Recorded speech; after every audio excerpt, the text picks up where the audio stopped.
云哥，你回来了，你要不要见一见？好，谁啊？小子，好吧，见上一见。啊，好了，我可以带着你。太好了，我还有很重要的事情，你们等我，去就回。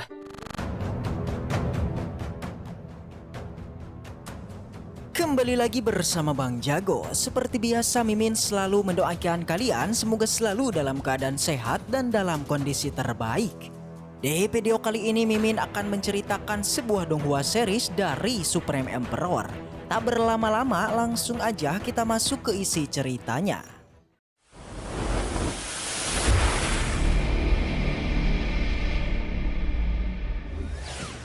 Cerita kembali dilanjutkan yang masih memperlihatkan Wuyan yang benar-benar kehilangan kesadarannya dan berniat mengeksekusi mereka semua. Alhasil melihat Wuyan yang mengamuk, Tian Yu pun hanya bisa menghindar. Sampai Bos Muyun lah yang turun tangan dan mengeluarkan teknik 9 elemennya.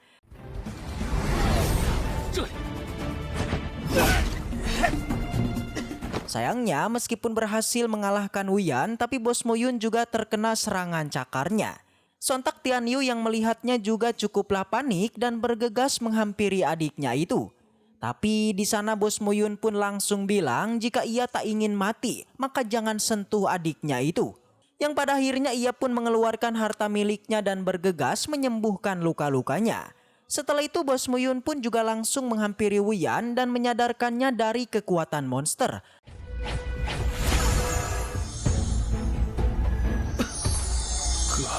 Alhasil Wuyan yang baru tersadar ia pun tak ingat apa-apa termasuk ia mengamuk tadi.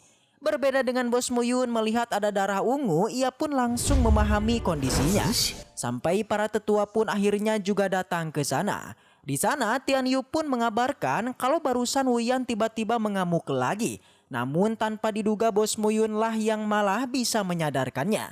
Sontak hal itu membuat tetua Tian Yi pun cukuplah kaget karena Bos Muyun bisa menenangkannya tanpa bantuan pil sama sekali. Yang pada akhirnya ia pun mengajak Bos Muyun untuk ikut dengannya. Namun di sana Bos Muyun pun malah meminta agar tetua Tian Yi mengizinkannya untuk mengobrol berdua dengan Wuyan.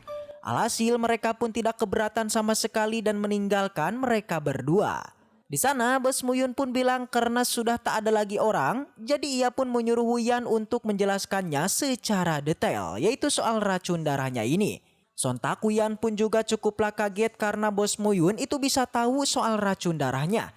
Tapi jelas Bos Muyun pun bilang kalau ia tak hanya tahu itu saja, melainkan ia juga mengetahui soal rencana kunci darah dari Gunung Xuankong. Yang ternyata Wuyan ini adalah salah satu orang yang berhasil melarikan diri dari Gunung Xuankong dan kembali ke Sekte Pil. Selain itu, Bos Muyun juga mengatakan apa yang terjadi dengan tubuhnya ini sebenarnya adalah garis darah dari binatang suci, yaitu sirine darah ungu. Tentunya ia pun bilang kalau Wuyan tak tahu sama sekali cara menggunakan kekuatan garis darahnya ini. Dan oleh sebab itulah ia terkena serangan balik dari garis darahnya sendiri. Jelas satu-satunya yang ditakutkan ia bisa berubah menjadi sirine darah ungu. Yang ternyata alasan Bos Muyun mengatakan semuanya karena ia tertarik kepada Wuyan dan mengatakan kalau ia bisa mengatasi masalahnya. Tapi dengan syarat Wuyan harus bersedia bergabung dengan aliansi darahnya yang berada di Pulau Lohun. Sontak Wuyan sendiri tetap aja sangatlah kaget karena Bos Muyun tiba-tiba mau membantunya. Namun di sana Bos Muyun hanya bilang karena ia membutuhkannya. Di sana di luar tetua Tian Yi pun langsung mengatakan karena Bos Muyun sudah mengetahui penyakit dari Wuyan. Jadi dengan tegas ia pun menanyakan apakah bos kita juga bisa menyembuhkannya. Sontak Bos Muyun juga dengan tegas mengatakan kalau ia memiliki sebuah cara. Tapi Wuyan harus mengikutinya. Di mana paling singkat adalah 1 tahun dan paling lama adalah 10 tahun. Yang ternyata tetua Tian Yi tak keberatan sama sekali selagi Wuyan menyetujuinya. Sementara Wuyan sendiri ia pun akhirnya keluar dari tempatnya dan menegaskan kalau ia bersedia akan hal itu. Bahkan ia akan segera pergi bersama dengan Bos Muyun. Alhasil Bos Muyun pun cukuplah senang, sama halnya dengan tetua Jengsi ternyata ia juga ingin mendiskusikan beberapa hal dengan Bos Muyun. Dimana karena aliansi darahnya baru saja terbentuk. Jadi ia pun menawarkan bahan penempaan senjata untuk kerjasama dan diperjualbelikan. Bahkan bahan persenjataan yang dibutuhkan oleh aliansi darah itu akan selalu didukung semua oleh sekte mereka. 你这么做肯定是有目的的吧？ Tapi di sana Bos Muyun pun malah mempertanyakan karena memang tetua Genki melakukan ini pasti ada tujuan lain.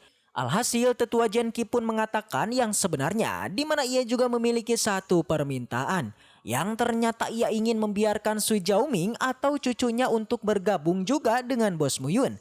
Bahkan ia tak keberatan sama sekali jika itu harus 10 tahun.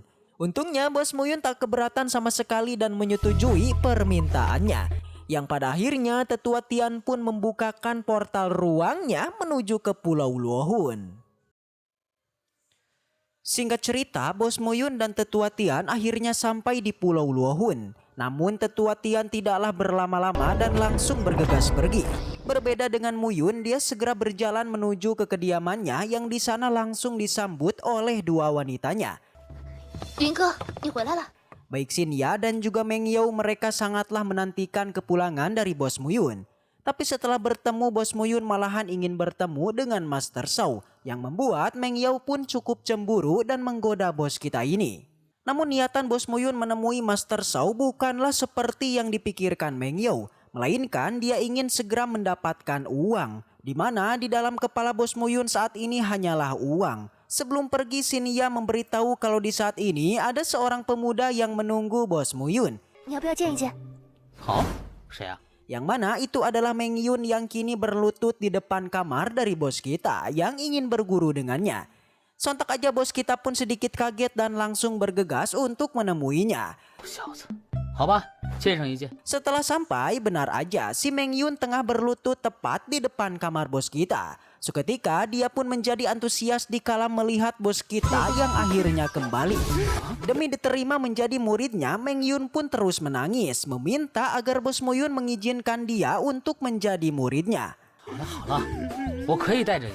Alhasil karena seperti itu Bos Muyun pun setuju, tapi dengan satu syarat. Meng Yun itu harus membelikannya sesuatu karena di perjalanan mereka pasti bertemu dengan bahaya. Seketika dia pun auto senang dan mengiyakan syarat tersebut. 我还有很重要的事情，你们等我，去就回。 Sin berpindah di kediaman Master Shao. Di sana Bos Muyun pun datang dan ingin menemuinya. Seperti biasa Master Shao mencoba menggodanya dengan menanyakan identitas Bos Muyun yang apakah Master Formasi ataukah Master Pil. Namun Bos Muyun tidak mau membahas itu dan langsung mengatakan tujuan kedatangannya, di mana dia meminta Master Shao agar menyiapkan sebuah ruang penempaan di tingkatan tinggi. Selain itu, bos kita juga minta agar Master Shao merahasiakan tentang hal ini kecuali pada ayahnya. Sontak aja Master Shao mengira jika bos kita akan mencoba menempa senjata di poin immortal. Dan ternyata itu benar adanya, dengan santuy bos kita pun mengiyakannya.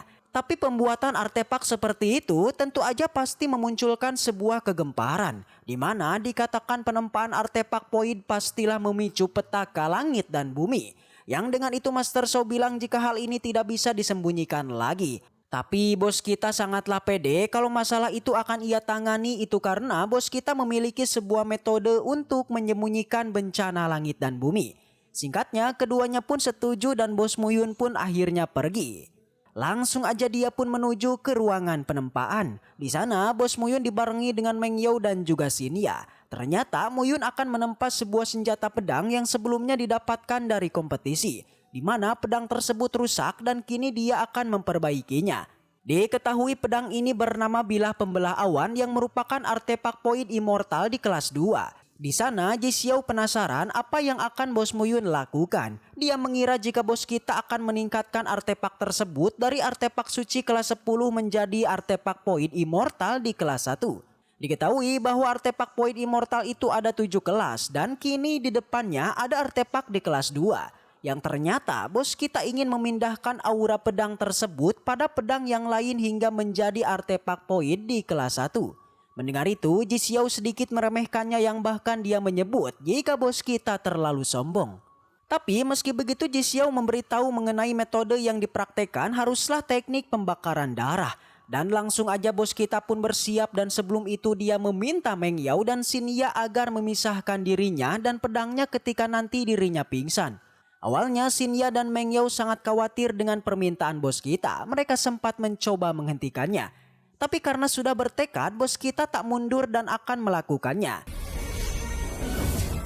Scene berpindah di dalam kediaman Master Shao. Di sana terlihat ada ayahnya yang sangat kaget ketika mendengar bos kita akan menempa pedang. Dia tahu penempaan pedang tersebut sangatlah berbahaya, tapi dia tidak akan menghentikannya. Karena kini kekuatan bos kita sungguh di luar nalar, yang mana tak lama dari ini ayah Master Shao sudah mengetahui mengenai kerjasama aliansi darah dengan gudang artefak dan juga sekte pil. Ketiganya berencana untuk membangun perdagangan yang akan menyaingi Papiliun Tianbao, Aula Lanjin, dan Papiliun Bayangan. Lalu bagaimanakah kelanjutan ceritanya? Maka dari itu jika penasaran, kita tunggu aja di part selanjutnya. Baiklah, mungkin segitu aja untuk pembahasan kali ini. Semoga kita selalu diberikan kesehatan untuk mengawal Donghua ini. Dan sampai jumpa di video selanjutnya.